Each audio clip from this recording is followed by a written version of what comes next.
Friends, welcome to my investor. इस video में बात करेंगे ग्रीज कॉटन लिमिटेड कंपनी के बारे में। सबसे पहले अगर मैं बताऊं तो इस कंपनी ने पिछले 6 महीने के अंदर 100% का रिटर्न दिया है और पिछले बीते शुक्रवार को इस कंपनी ने 19% का रिटर्न एक ही दिन में निकाल कर दिया है। बहुत बड़ा उछाल इस कंपनी ने लिया है और पिछले 2 से लेकर 3 क्वार्टर के अंदर यानी कि ईयर ऑन ईयर बेस पे बात करें तो पिछले सितंबर से लेकर अभी तक पब्लिक की 5% की होल्डिंग इसमें बढ़ चुकी है, यानी कि पब्लिक इसको लेकर काफ़ी पॉजिटिव है। सबसे पहले अगर कंपनी के बारे में बात करूँ तो कंपनी क्या क्या काम करती है, तो यहाँ पर आप देखोगे तो कंपनी का जो यहाँ पर बिजनेस सेगमेंट है उसमें सबसे नंबर 1 पर आता है। 61% जो रेवेन्यू जनरेट करती है कंपनी वो इंजन के जरिए जनरेट करती है, जिसमें manufacturing diesel, petrol, CNG engine, power gensets, ठीक है। उसके बाद इलेक्ट्रिक मोबिलिटी, फिर cable and control levers and others. इस तरीके से कंपनी अपना बिजनेस सेगमेंट कंपनी के हैं। सबसे पहले प्रॉफिट के बारे में बात करते हैं। कंपनी क्वार्टरली कैसा परफॉर्मेंस कर रही है। परफॉर्मेंस देखेंगे तो ईयर ऑन ईयर बेस पे आपको यहाँ पर सेल है सितंबर में 727 करोड़ से घटकर 705 करोड़ होती दिख रही है, यानी कि सितंबर 2021 में 374 करोड़ से बहुत ज़्यादा बढ़ी थी, सितंबर में डबल हो गई थी जो कंपनी की सेल है, लेकिन 23 से कंपेरिजन में 24 में कम हुई है। अब बात करते हैं प्रॉफिट की, तो प्रॉफिट आप देखोगे तो कंपनी का जो प्रॉफिट है 375 करोड़ से घटकर 14 करोड़ आ गया है, यानी कि कंपनी के में जो परफॉर्मेंस है बहुत ही ज़्यादा गिरावट हमें देखने को मिली है। परफॉर्मेंस काफ़ी पुअर हुई है यहाँ पर। उसके बाद अब बात करते हैं बैलेंस शीट, जिसमें हमें काफ़ी चीज़ें समझने को मिलती हैं। सबसे पहले बात करेंगे रिजर्व की, तो कंपनी अपने रिजर्व यहाँ पर आपको दिख रही है कि मार्च 23 के बाद से कंपनी के रिजर्व कम हो रहे हैं, जो कि एक नेगेटिव सेगमेंट हमें हमारी जो है नेगेटिव सोच यहाँ पर जता रही है, यानी कि इसको लेके हमें नेगेटिव हो सकते हैं कि जो है कंपनी की जो रिजर्व है वो कम होने नहीं चाहिए। उसके बाद हम बात करते हैं लायबिलिटीज़, तो कंपनी की लायबिलिटीज़ जो है 1103 करोड़ से लायबिलिटीज़ भी कम हुई है। कंपनी के रिजर्व हमेशा बढ़ने चाहिए, लायबिलिटीज़ कम होनी चाहिए और कंपनी के एसेट्स भी बढ़ने चाहिए, तो वो एक पॉजिटिव यहाँ पर विचार हमारा बनता है।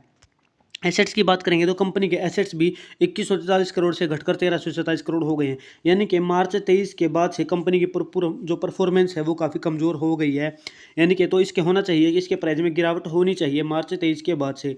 तो वो हम टेक्निकल में जाके समझेंगे कि आगे चल के क्या हमारे एंट्री पॉइंट और क्या चीज़ें हमारे सामने रहेंगी। कैश फ्लो के अंदर बात करें तो यहाँ पर हम देखेंगे तो ऑपरेटिंग एक्टिविटीज़, उसके बाद हम यहाँ पर देखते हैं तो फाइनेंसिंग एक्टिविटी। तो यहाँ पर हमें दिख रहा है कि जो बोरोविंग है उसको यहाँ पर हमें रीपे होता दिख रहा है, रीपेमेंट होती दिख रही है, ठीक है। बैलेंस शीट में अगर बोरोविंग देखते हैं तो हमें दिखता है कि कंपनी की जो बोरोविंग है वो मार्च 22 के बाद से कम हुई है, लेकिन 24 के कंपैरिजन में सितंबर 24 में 84 करोड़ की बोरोविंग हमें होती दिख रही है। अब बात करते हैं इन्वेस्टर की, तो ठीक है, तो यहाँ पर इन्वेस्टमेंट आप देखोगे तो इन्वेस्टर्स में प्रोमोटर की जो होल्डिंग है वो 55.54 से यहाँ पर बढ़ी थी, ठीक है। उसके बाद यहाँ पर जो है प्रमोटर की जो होल्डिंग है वो धीरे धीरे हमें यहाँ पर बढ़ती दिख रही है। उसके बाद आप देखोगे तो एफआईआई और डीआईए को देखते हैं, ठीक है, तो जून 2023 के बाद यहाँ से आप देख रहे हो तो जो है एफआईआई कम होती जा रही है और डीआईआई हमें यहाँ पर थोड़ी सी बढ़ती दोबारा से दिख रही है, ठीक है। पहले 8% 9% तक थी डीआईआई, तो अब दोबारा से डीआईआई ने इसमें अपनी बाइंग शुरू कर दी है। हो सकता है जिसकी वजह से इसमें प्राइस में थोड़ा उछाल आना दोबारा से शुरू हो गया हो, लेकिन यहाँ पर पहले 1 साल 2 साल पहले हमें यहाँ पर एफआईआई डीआईआई दोनों कम होते दिख रहे हैं। जैसे कि मैंने बताया कि पब्लिक की होल्डिंग आप देखोगे तो आपको 32% दिख रही है जून 2022 में, जो बढ़कर अब 39% हो गई है। तो क्या ये पब्लिक के लिए ट्रैप है? तो ऐसा नहीं कह सकते, क्योंकि डीआईआई भी यहाँ पर अब दोबारा से बढ़ना शुरू हो गया है। तो चलिए टेक्निकल एनालिसिस में इस चीज़ को दोबारा से बारीकी से समझते हैं कि क्या हमें आगे चल के बड़े टारगेट मिल सकते हैं या नहीं मिल सकते हैं। टेक्निकल एनालिसिस में सबसे पहले मंथली टाइम फ्रेम के अकॉर्डिंग देखें तो प्राइस हमें दिख रहा है कि 2005 के टाइम पे हमें काफ़ी बड़ा गेन देखने को मिला, लेकिन 2010 में जो प्राइस है जहाँ से प्राइस ओपन हुआ था उससे भी नीचे चला गया था, यानी कि बहुत ही भयंकर गिरावट हमें इसमें देखने को मिली थी स्टार्टिंग में।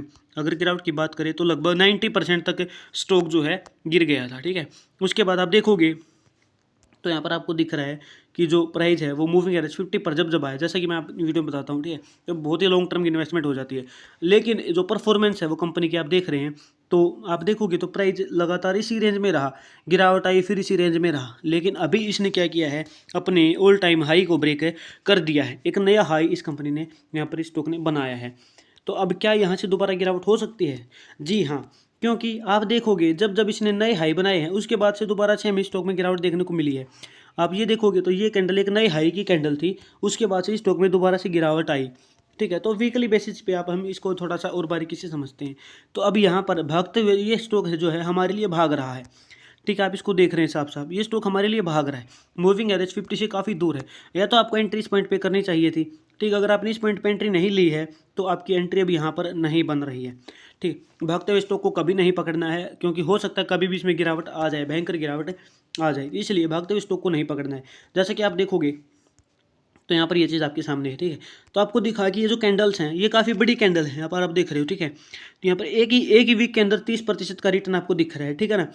तो ऐसे टाइम पे अगर आप इस चीज़ को देख कर यहाँ पर एंट्री करते हो तो आप देख रहे हो उसके बाद से दोबारा से वही 30% की गिरावट या ज़्यादा गिरावट हमें यहाँ पर दिख रही है, ठीक है। तो इस तरीके से आपका जो प्राइस है वो यहाँ पर आपकी जो कैपिटल है वो इसमें फंस जाएगी, इसलिए भागते हुए स्टॉक को नहीं पकड़ना है, भले ही यहाँ पर अब कितना ही बड़ी कैंडल क्यों ना बना दे, ठीक है। हो सकता है और बड़ी कैंडल बना दे, यहाँ पर हो सकता है एक ही दिन के अंदर 19% का फिर से रिटर्न बना दे, ऐसा हो सकता है, ठीक है। लेकिन अभी इसको भागते हुए को नहीं पकड़ना है, थोड़ा इसको करेक्ट होने देते हैं। अगर आपको इसमें एंट्री लेनी ही है, क्योंकि पहले का जो इसका डाटा आप देख रहे हैं तो आपकी कैपिटल इसमें यहाँ पर काफ़ी टाइम से फंसी हुई इस रेंज में है, ठीक है। इस रेंज में 2022 के बाद से ही लगातार 2 साल तक आपका पैसा इसमें स्टक हो रखा है। तो ऐसे स्टॉक से आपको थोड़ा सा अवॉइड करना है, ठीक है। भले ही कितना ही बड़ा रिटर्न क्यों ना दे दे एक दिन के अंदर, लेकिन परफॉर्मेंस हो सकता है कंपनी की और शानदार रहे, ठीक है। लेकिन ऐसे टाइम पे आपको भागते हुए स्टॉक को नहीं पकड़ना, जब ये थोड़ा सा कंसोलिडेट करेगा तब आप अपने डिसीजन लें, ठीक है। तो मैं सेबी रजिस्टर नहीं हूँ तो आपको सजेस्ट नहीं करूँगा कि आप इस स्टॉक में एंट्री लें अभी, ठीक है, क्योंकि इसका पहले का जो परफॉर्मेंस है वो मुझे कहीं कहीं पर भी ऐसा नहीं दिखा कि जहाँ से आप इसमें एंट्री लें और आप इसमें जो है बड़ा प्रॉफिट कमा पाएंगे। तो मुझे उम्मीद है मेरी चीज़ आपको समझ आई है। डेली बेसिस पे आप इसमें पिवट इंडिकेटर यूज करके आप अपने टारगेट और स्टॉप लॉस रख सकते हैं, ठीक है ना। तो मुझे उम्मीद है मेरी चीज़ आपको पसंद आई है। अगर मेरी वीडियो पसंद आई वीडियो को लाइक करें और चैनल को सब्सक्राइब किए बिना ना जाएं। Thank you very much.